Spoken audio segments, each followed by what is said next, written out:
Welcome to Shop Talk Live, Fine Woodworking Magazine's bi-weekly podcast. I'm your host, Tom McKenna, and with me this episode are Mike Pekovich. Hey, guys. Matt Kinney. Hello. And Ben Strano. And as always, Jeff Rose is behind the camera and trying to keep us honest. We're having technical difficulties already. He's screwing with the volume of my microphone while I'm saying hello. That's all he's doing. Oh, Jeff. I had it all set, but he couldn't leave it well enough alone. No, I'm sorry. We all were, don't we? And this is getting off to a blazing start. It's all because Matt didn't have caffeine today. Hey, we have a cool episode coming out today. We're going to talk to Vic Tesolin later in the episode, so hang tight. And right now, let's get to some questions. The first one is from John, and John says, I want to purchase one more stone for edge maintenance. I've had water stones up to 8,000 grit, but I want a splash and go stone for quick edge renewal. My shop time isn't that consistent or regular, and I'd like a stone that's ready with less foresight on my part. Shapton glass 10,000, Shapton traditional 15,000, leather strop, something else completely. This is really a two-part question. It's about a 7-part question. Because initially when I read this, I thought when he said splash and go, he just meant like he could jump onto this higher grit stone and quickly hone the edge. But what he really means, he wants a stone that he doesn't have to soak. Yeah.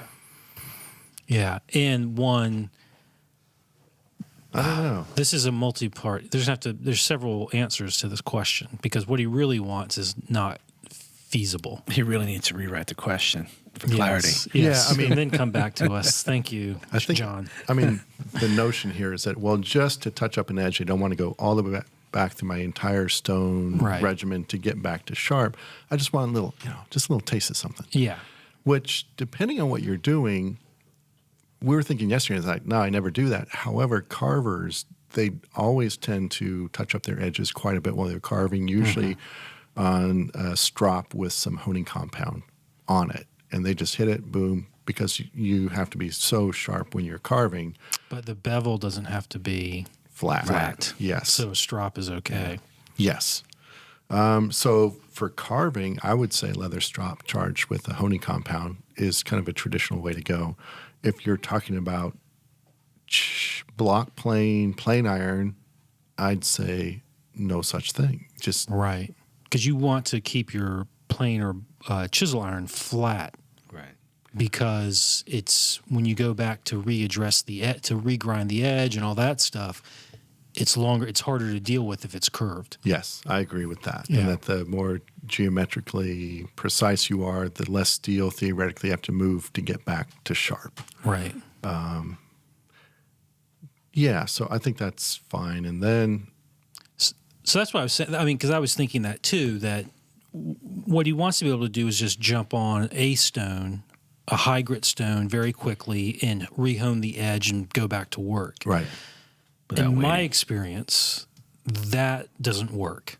That you really need to reestablish the edge each time you sharpen. Yeah. So you want to go back to 1,000 and then work up through the grits again. I mean, the good news is that it really shouldn't, because if you're using a secondary bevel, it shouldn't take more than a couple of minutes to do that. Yeah. Right. Yeah, it's not like flattening and taking it from, rough to ready. And also, if you're not letting this thing get really beat before you do that, that speeds things up too. Yes. It's the whole notion of, I don't want to sharpen yet. Let me get a few more. But then the more you push it, then the more of a headache sharpening is, and then the less you want to sharpen. So the further you go between sharpenings, and it's nasty cycle. It should It's be easy to like get take into. 3 shavings and then sharpen. 3 shavings, then sharpen. Got that, Ben?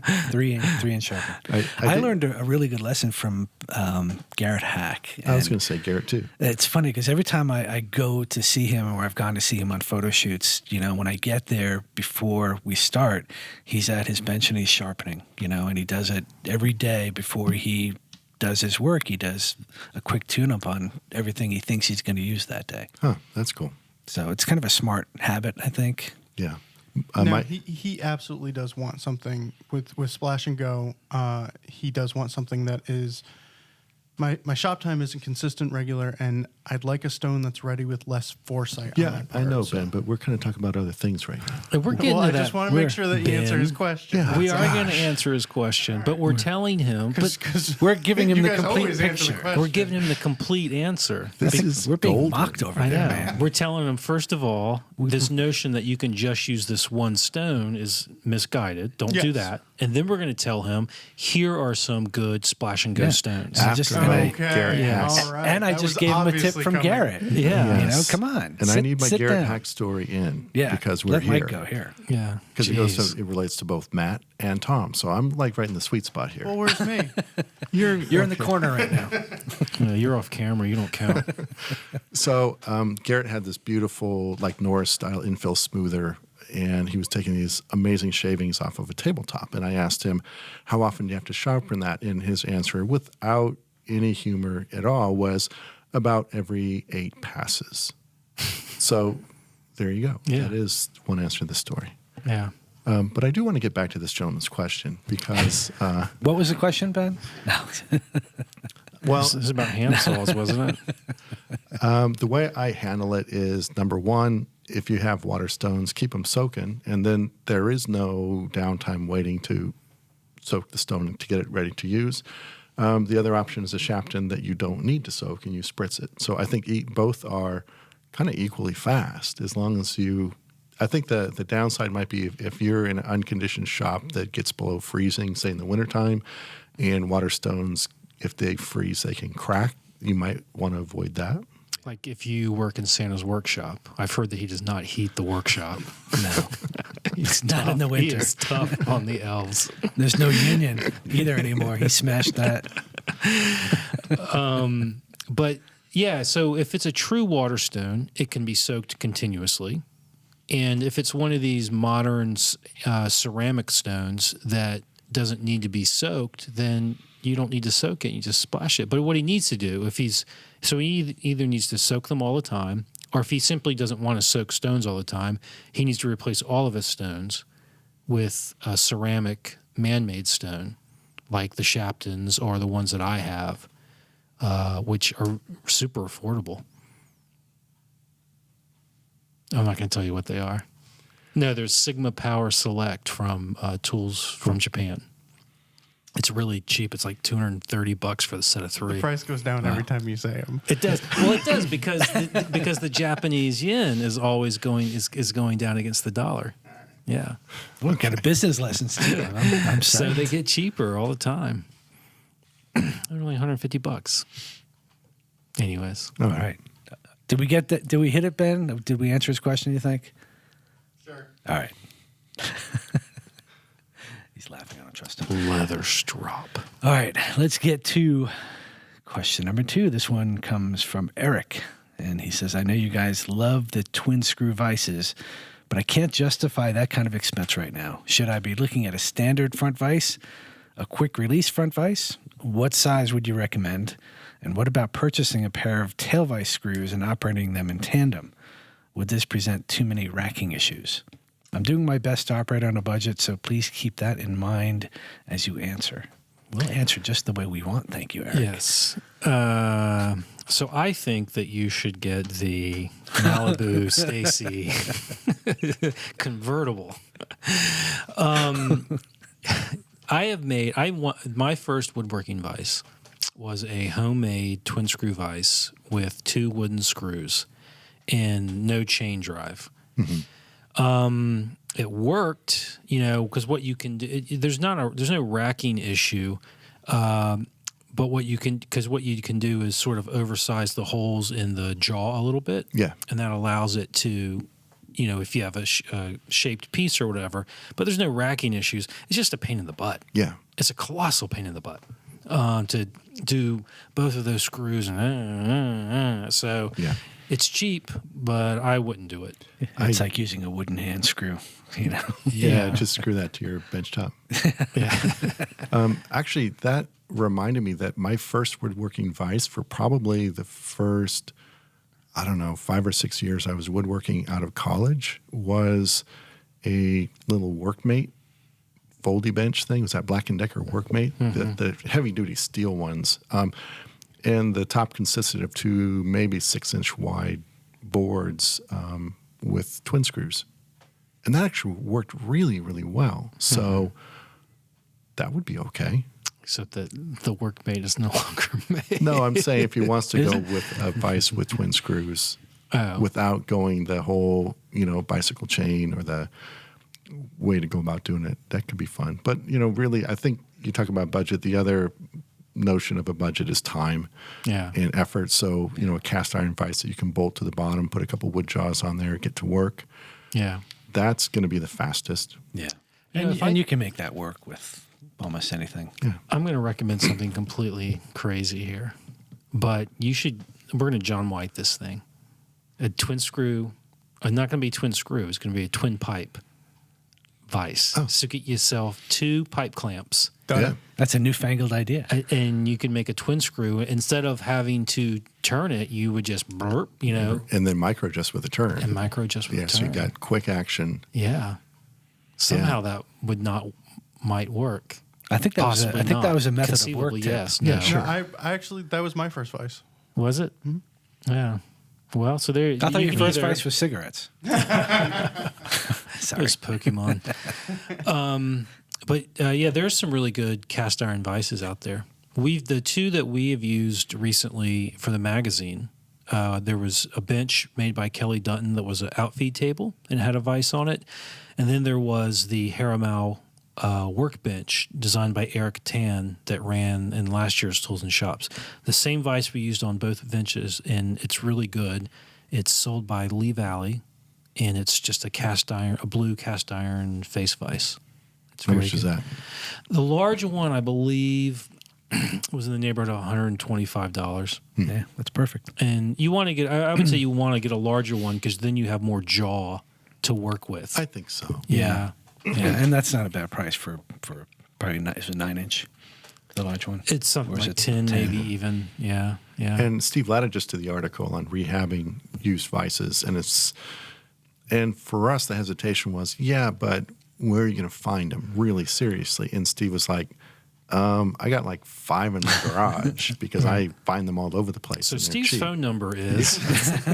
And when you did a little search on eBay or whatever, I think you can get a pretty decent old cast iron vise for 50 or 60 I think bucks. that's what he said, $50. And what's great about that article, we'll have to have Ben post it after, is that he gives really quick advice on when to walk away. Like if this is busted, don't None buy of those that are vise. woodworking vices. No, Ben. that top That- center. that Look at was that. $25. Look at this. I want that. That's over in Manchester, That's a nice Bob Van place. Dyke. Manchester, Fell out of his Connecticut, car. not Manchester, England. Cool. Yeah, so you can get a good deal. And he gives, his tune-up techniques were really not that difficult to manage either, which is great. So Yeah. for that price. The other option, if you're going with the twin screw, is to do a Monkson style vise or a benchtop vise, 2 boards with the twin screws that you clamp to your workbench, because maybe you don't even have a workbench yet. And you just want to. He Get some doesn't have a woodworking. workbench, but he's asking to get a vice. Well, Then he needs a machinist You know. vise. I think maybe Eric. not. Yeah. So He wants to put it to his dining room table. if it's a hay rake table like mine, I could woodwork on that thing all day long. Easy. All right. All right. We answered that question, Ben, didn't we? To your Yeah. approval, to your satisfaction, Ben? Check mark. Okay. Just a check mark, huh? Check plus. Check plus. All right. Check plus plus. What's next, Tom? Hi. It's time for our all-time favorite woodworking book of all time for this week. This is a new one. Yeah. Hey, I just thought of something, Ben. What?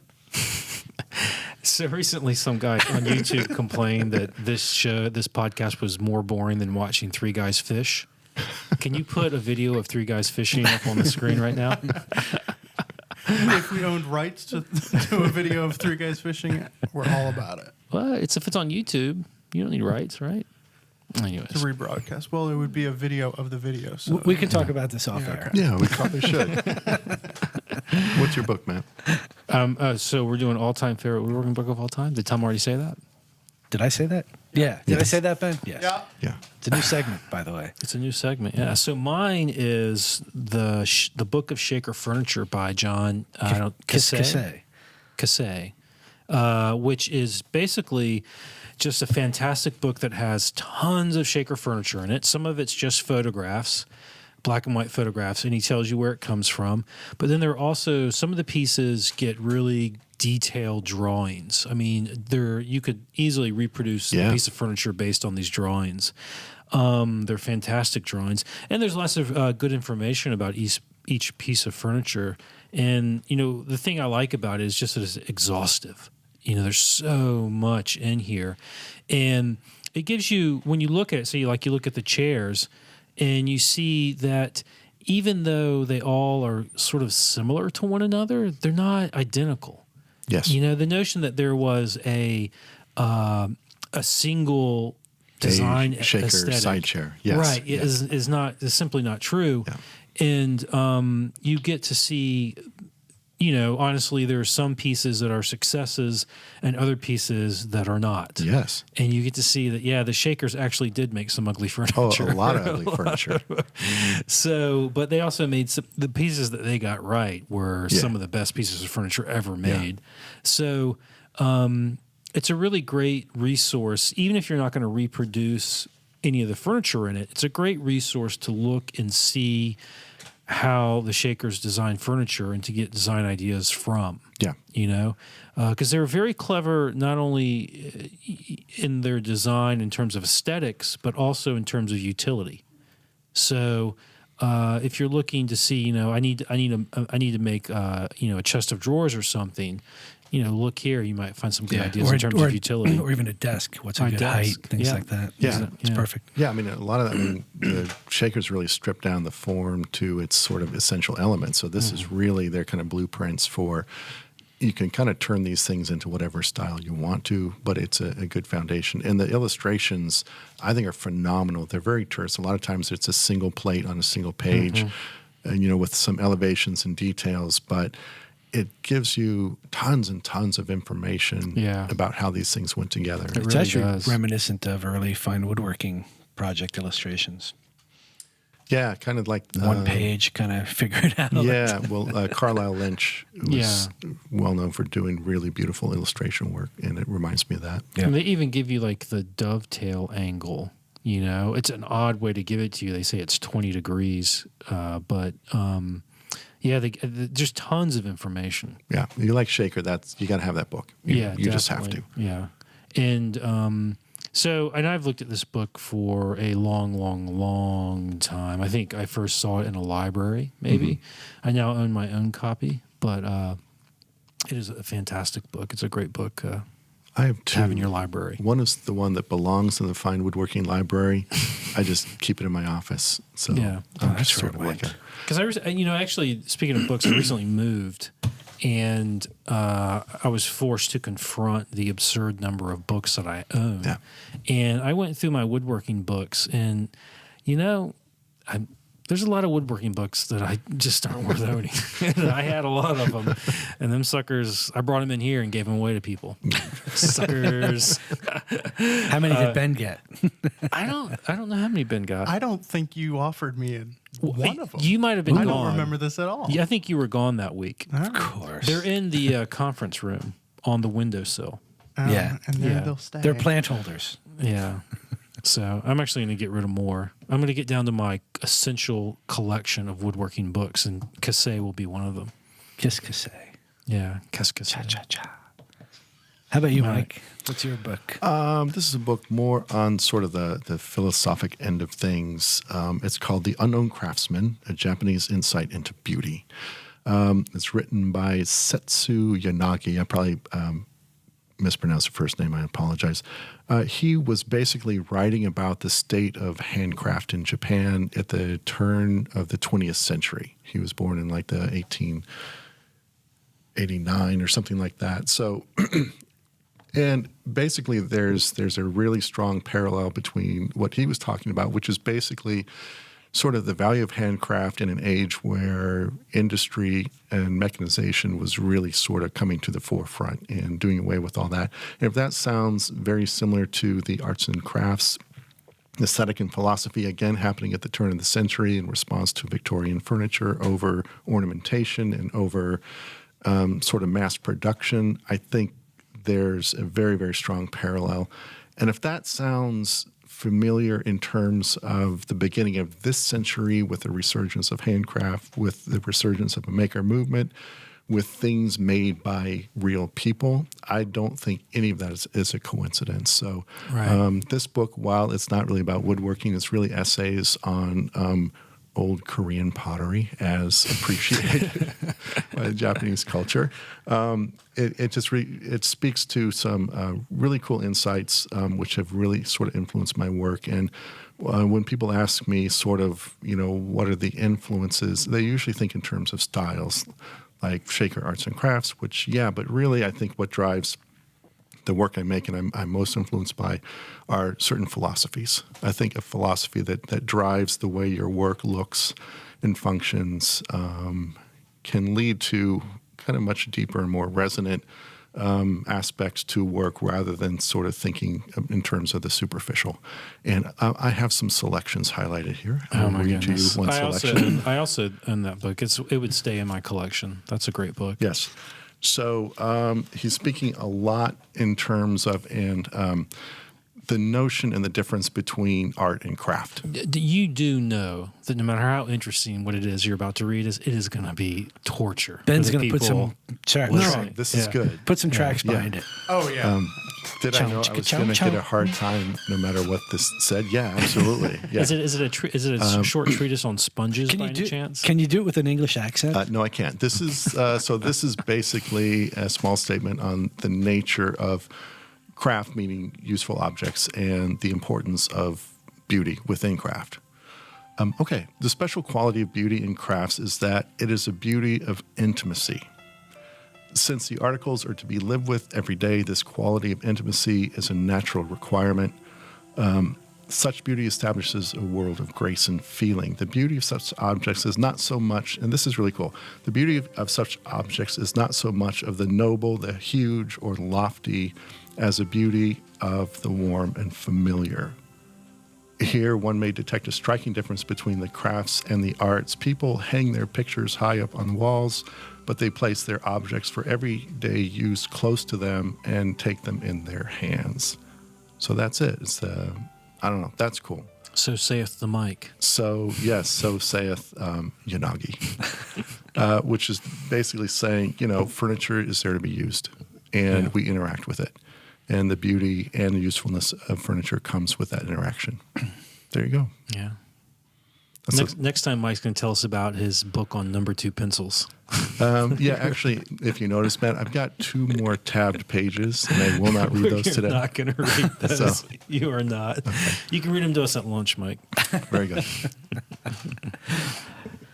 That is a phenomenal book, though. I have a less spiritual text. When I first started editing anything woodworking related, in the books department, essentially, I had acquired this book called The Dictionary of Woodworking Tools. Now, I've been really woodworking for a long time before that, but I wasn't doing what I'm doing today. It wasn't like real woodworking. It was just sort of, putzing around. But this book, if you're a beginning woodworker or, as I was when I moved over to the magazine in 98, a copy editor for a woodworking magazine, this was like the all-time best reference book for identifying every known tool imaginable. When I first came over, I didn't know what a scorp was. So I'm going to find out what a scorp is. It's a short scorpion, right? But it's just a great book. It's by R.A. Salomon. I hope I pronounced it correctly. But an awesome text if you're looking for just a background on ancient tools and what things are used for. I mean, it's got pretty much everything. When was that published? This was published, boy. Is it an oldie? I think it's an oldie. This is a revised edition. Is it only hand tools? Yeah, from look at 1700 to that. 1970. That's cool. And Tools of Allied Trades. So it looks like it was a reprint. Can you read us an excerpt? Hey, I'm going to read an excerpt from this. Drill. 1 inch stock, square. See drill bit. Top view. Side view. Iron washer. Copper rivet. The only thing more boring than watching three guys fish. It's watching three guys read from books. Hey, they make marking hammers. Marking hammers? No, this was, a great book for just reference if you're getting into woodworking tools and trying to read,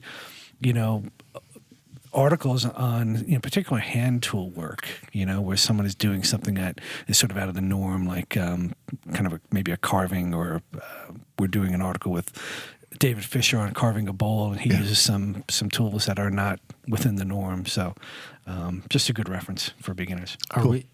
You know what would be more interesting than this? For each of us to say an influential book that we have in woodworking that we've never read.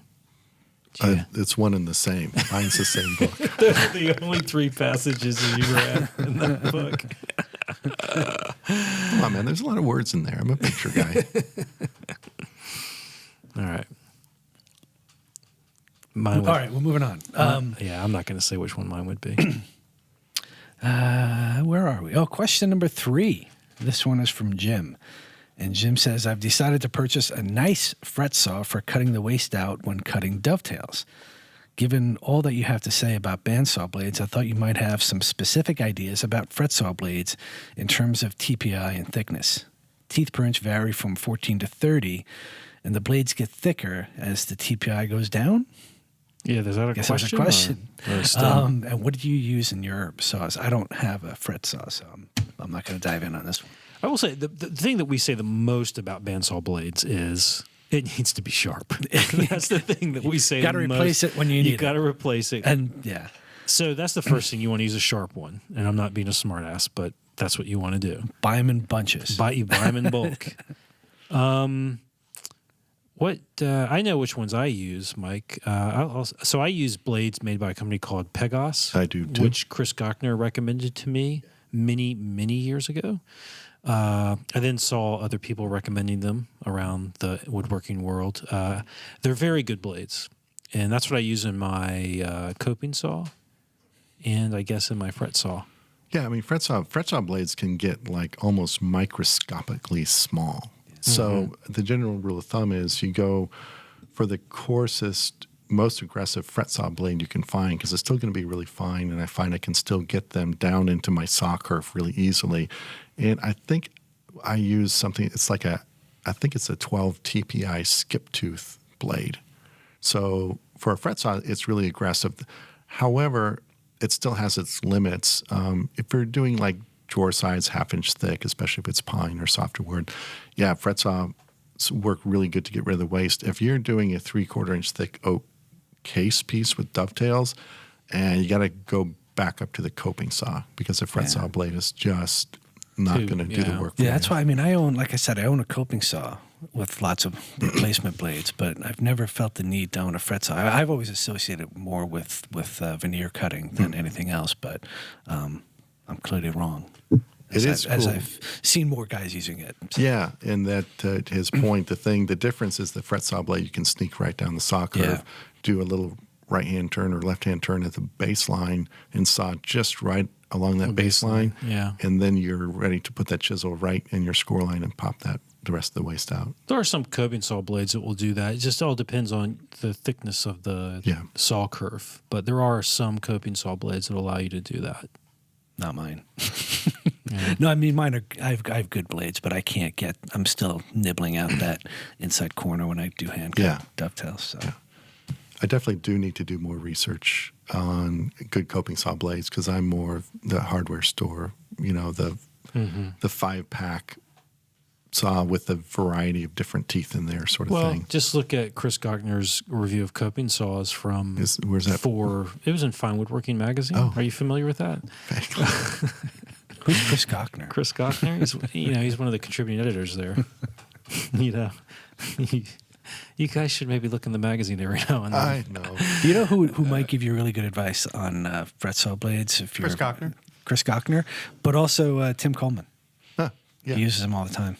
Oh, so we should have had like someone who kind of knows what they're talking about answer this question. Yeah, we should have for us. called Tim. Yeah.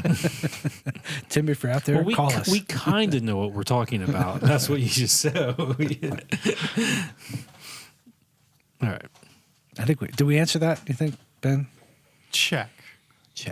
1, 2. Hopefully check. Jim is happy now. 1, 2.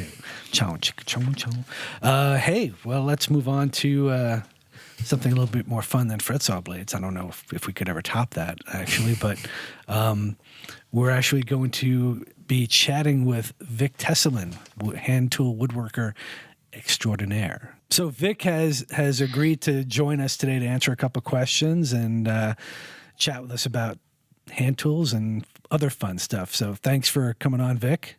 Hey, my pleasure, guys. Good to see you all again. I'm not used to this whole FaceTime thing. It still weirds me out when my kids do it. So, yeah, you know. Yeah. It's even weirder seeing me behind you. Yes. In the infinite loop. That's right. Hey, we'll start off with a question for you to jump on. And this one I comes, miss you too, Vic. This one comes from Dan.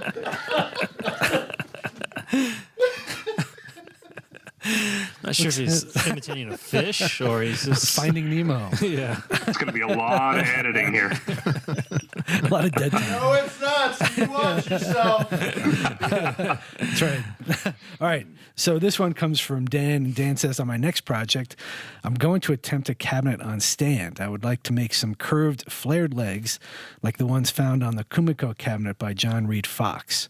Matt described them as bootcut when he referenced it as his favorite furniture piece of all time in episode 112. How should I smooth out the concave curves on these legs after I've cut them to shape with the bandsaw? I have bench and block planes, but do you suggest getting a compass plane or a spoke shave for the job? Any excuse for some new tool purchases will do here. That's good news for you, Vic. Yeah, I guess it is. You know, I did a bench stool one time that had that sort of kind of leg. I called it like a Gumby leg because it had that sort of, flare at the bottom. Damn it. Right. Yeah, so I used a spoke shave to clean those up because the compass plane just, in principle, I think the compass plane works, but in practicality, it doesn't. It's not a section of a circle, and neither is the work generally that you're working on. So I find them really difficult to use. I owned one for about 2 weeks, and then I sold it for a $10 profit. So, anyway, God love eBay.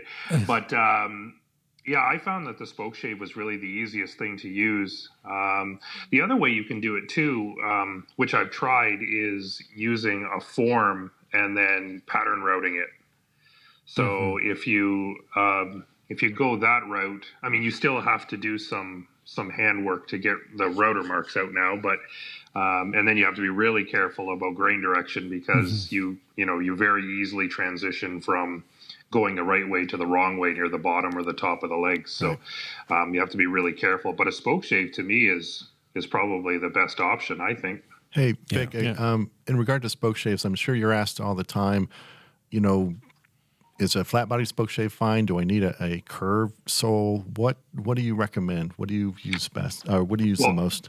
Well, I always try to get away with the flat body one because if you've ever used a curved soled one, you realize that they're a little bit difficult to use because you're essentially trying to balance the blade and the front of the shave, and that can be difficult. So I always try to get away with the flat one if I can, because you think about it, that's a pretty small sole. So if you've ever tried to use one of what they were called a cigar shave, Yeah. and like you should be able to just stick that in a hole and use it all the way around. But the reality is it doesn't work right. So but I always go for the flat if I can. Cool. And I would think on a leg that a flat soled shave would work fine because a leg's not going to have a really tight radius anywhere on it. So a flat soled shave should be fine. So I agree. So let's Thank kind you, of Vic. push this. So you have a radius which is too tight for a spoke shave. What are you going with next? A scraper, a file? How are you getting into tighter curves? Yeah, tighter curves. Like again, if I can't get in there with a spoke shave, the scraper is probably not going to work very well either. So now I'm on to rasps and anything, sometimes even just a dowel with some coarse sandpaper on it can do the trick. So cool. Yeah. Here's Or your teeth. Something I learned about rasp and files when I started to make things that were curved. I learned this trick from the guy that taught me to make furniture, is that you would think that you would want like a half round file or rasp, and that you would use the round side on the curve, and that's how, but you don't want to do that. You actually want to use the flat side, and having those 2 points of contacts will help fair the curve and clean it up better and nicer than using the half round side. Well, Matt, yesterday when we were talking about this question a bit, Matt had mentioned another option for sanding that he got from Michael Fortune. Yeah, and that I've used actually quite a bit I use flexible plywood when I make these, but you can use a thin piece of plywood and glue a piece of sandpaper to it. And then you can glue a little handle on the other side, but you don't really have to have a handle. And, I make them, reasonably long, like up to 9 inches long, and it becomes sort of like a hand plane. And it'll conform to the shape of the curve. And it makes it very easy to get a nice fair curve because of the length of it. It works in principle like a hand plane.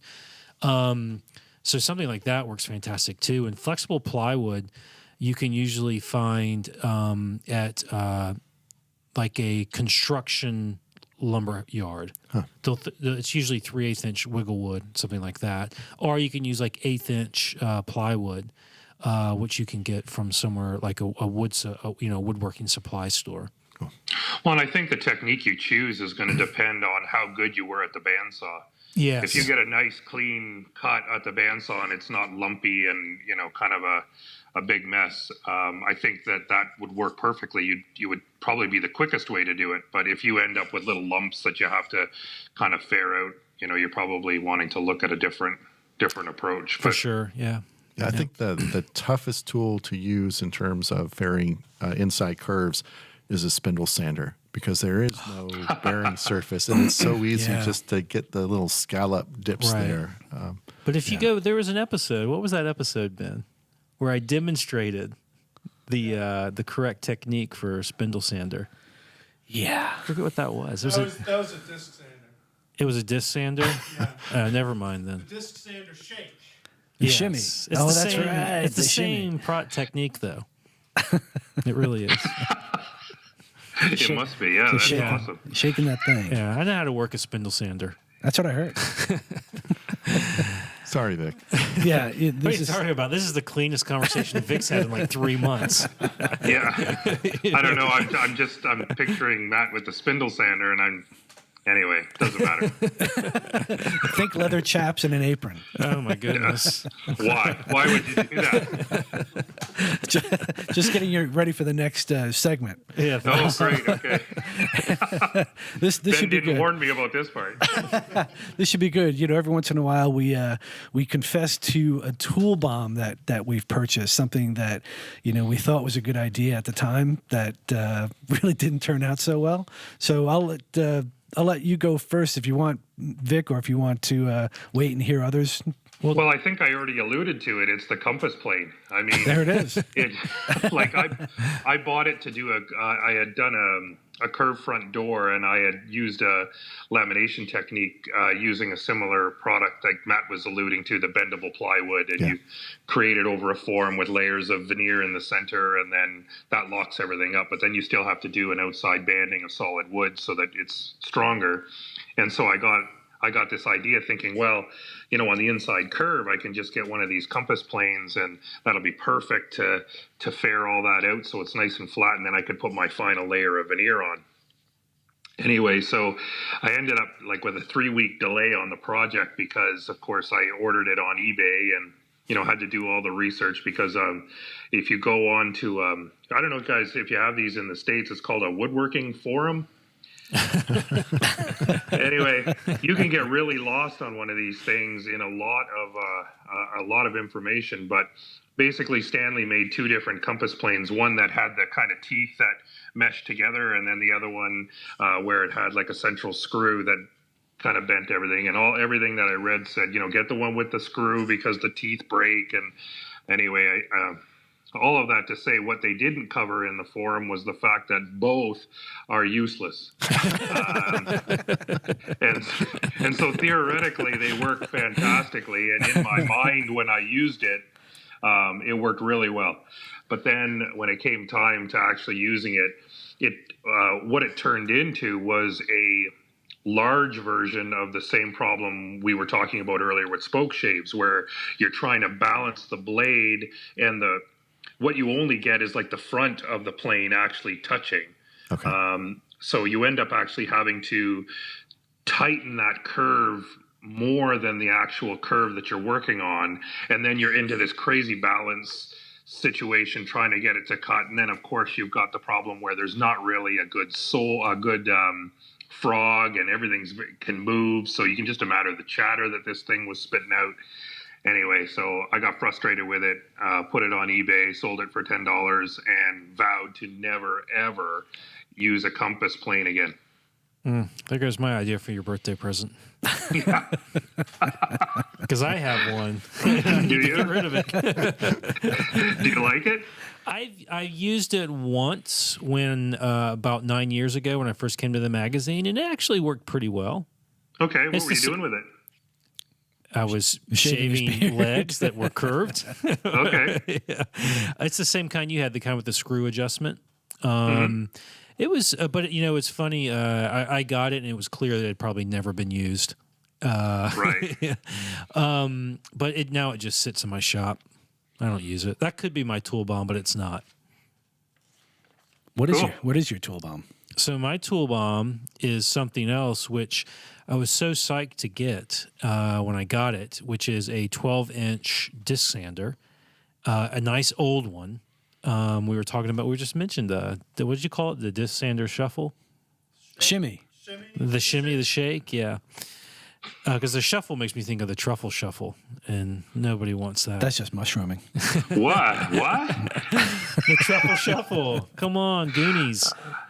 Oh my goodness. Anyways, so it's a 12-inch disc sander, which I got because I've done a lot of curved work, like bow front cabinets and things like that. And when you do that, you often need to refine a pattern. And I would do that on if it's an asymmetric shape, I would do that with a disc sander. And I used one that really worked well at a school where I taught. And I was like, all right, I'm going to finally break down and get one. And I found an old one, which is really beautiful, an old Delta. And I got it at a really great price, hooked it all up, and it works great. But I just never use it, ever use it, for a couple of reasons. One, I don't do asymmetric curves very often for cabinets, and if you're doing a symmetric curve, it's just better to use a router on a whirly, trammel. And what? And so I just end up not using it very often, and so it just kind of sits in my shop. We may have to translate whirly for a Canadian audience. That was Yeah, what Canadian. is that? What are you talking about? It was Canadian. All I heard was worm. Yeah. Worm. Yes. What- A router on trammel. Oh, okay. And you call that a worm? No, you call it a whirly. A whirly worm. No, whirly.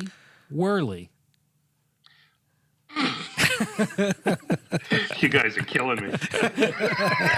We haven't begun yet. Have you never I gotta been? write that down. Have I you gotta never write been that to the down. United States, Vic?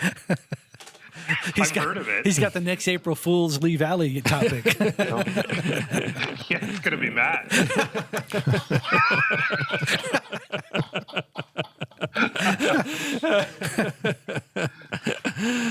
All right. Oh, Vic. I guess we'll move on to Mike with his tool bomb.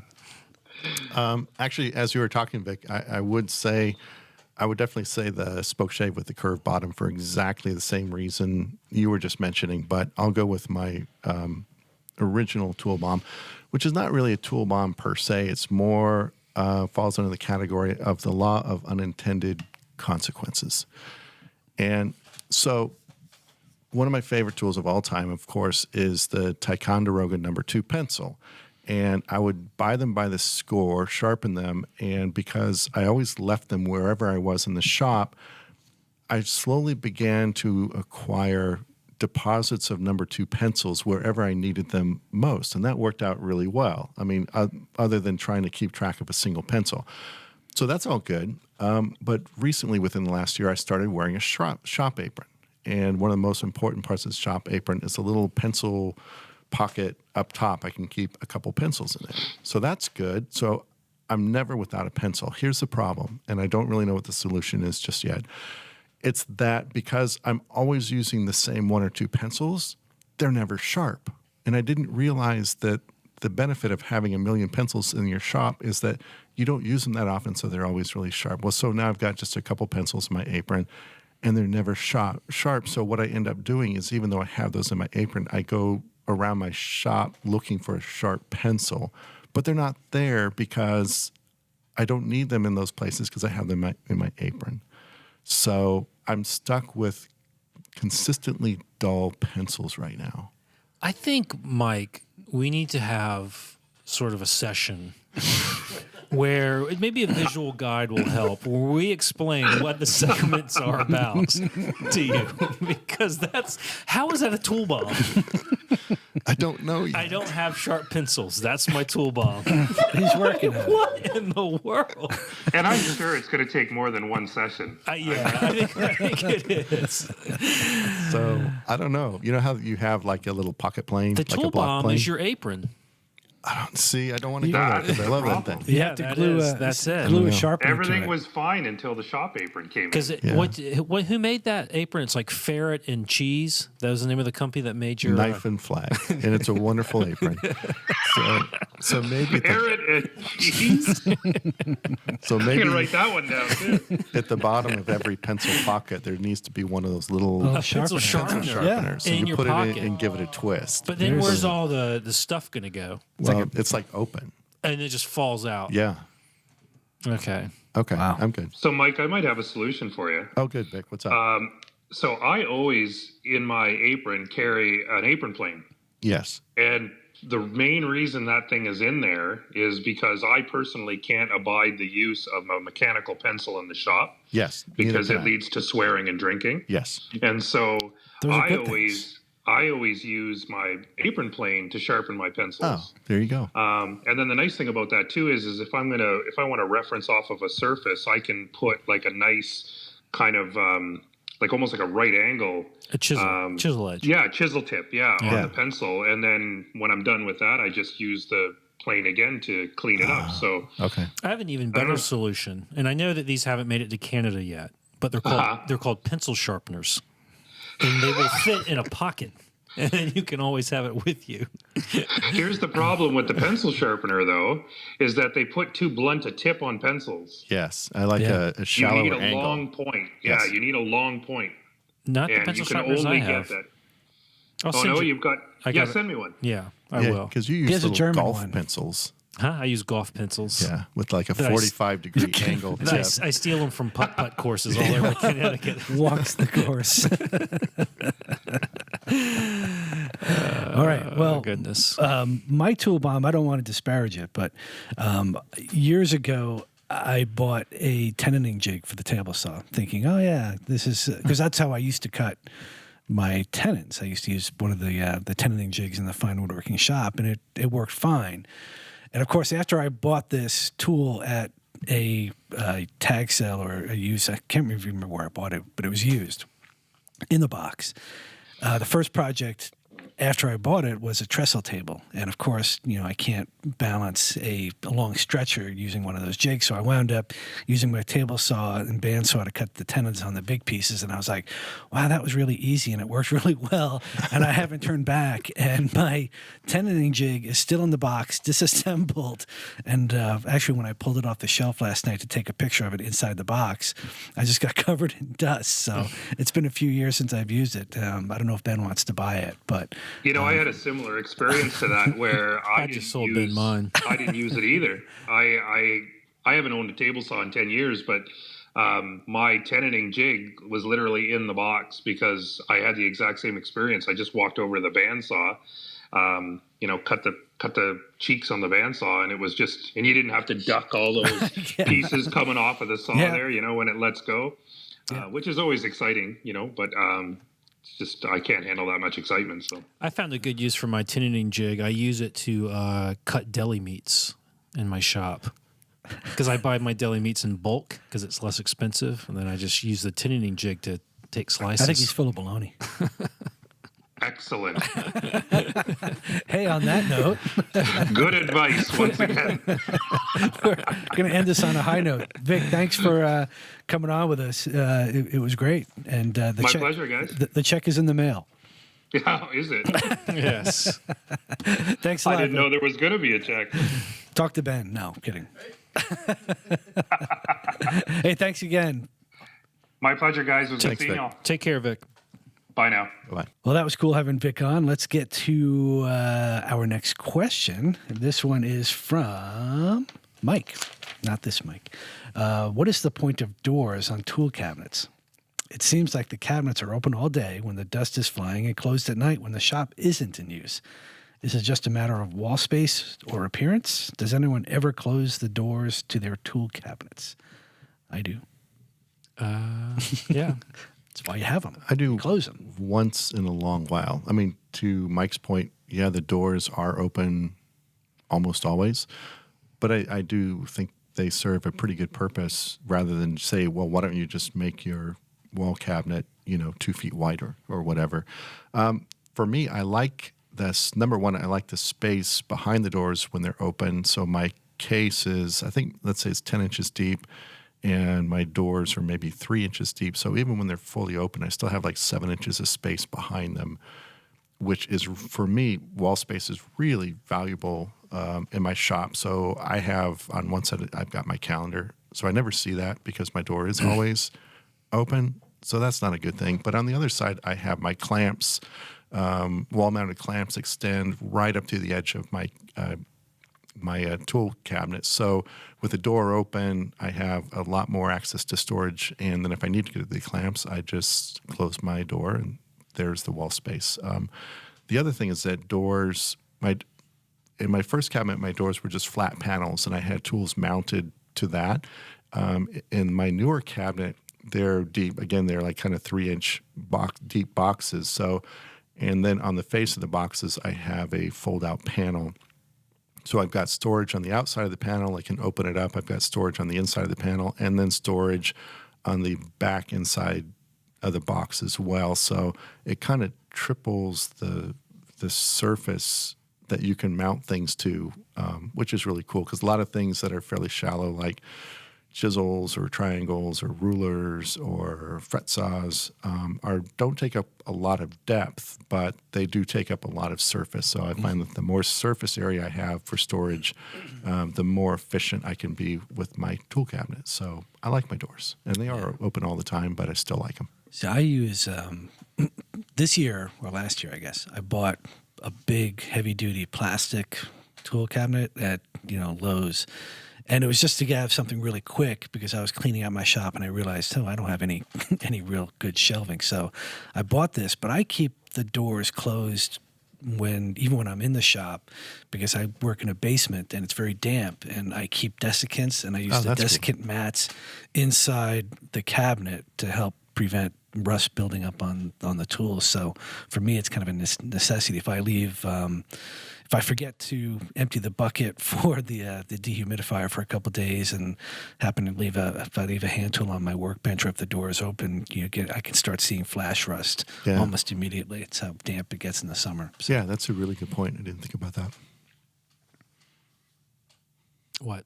You guys want me to say something? I have 2 tool cabinets. One of them has doors. Those I usually kept open and use the space behind it for storage.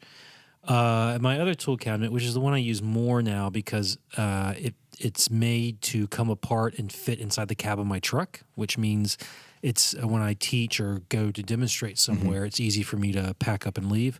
That doesn't have doors on it at all. It has each of the individual boxes that's part of this tool cabinet system has a door that It's like a lid. It's like a lid. Yeah. that fits on and locks in place. So that one, those are always off because when they're on, they're only on for travel. But otherwise, there's no doors on it. And with the doors on, it kind of looks like a robot. It does look like a robot, and I do intend to paint it to look like a robot. I'm going to. I might even put some arms on it. That'd be cool. Just like little, the flexible dust collector hose, like the 4-inch. Well, I think actually the arms will go on, and when they come up when I'm there, I can hang my saws on the arms. So, stuff like that. Yeah, I like that. So that's what I'm going to do. Cool. Yeah. Wow. That's it. I think that's all we have time for. Hey, before we sign off, I wanted to let everyone know that this weekend is the Lee Nielsen open house at their factory up in Maine. And our intrepid web producer, Ben, will be there, as will Barry Dima, our associate editor. Barry. So if you're up there, say hi, help him learn how to throw an axe or That's this whatever. weekend? Yes, July 7th. Oh, right. It is. I just typed June 7th tonight. You did. Yes. Anyway, so that's it for this episode of Shop Talk Live. Please spread the word about Shop Talk Live to your woodworking friends and neighbors. Shop Talk Live is dependent on your questions, so make sure to send them in to shoptalk@taunton.com, shoptalk@taunton.com.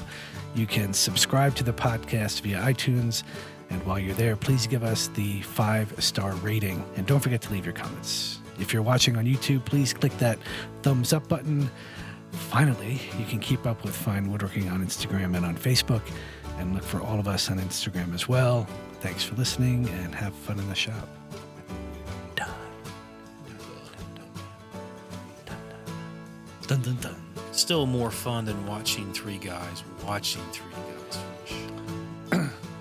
Well, I like watching guys fish. dun, dun, dun.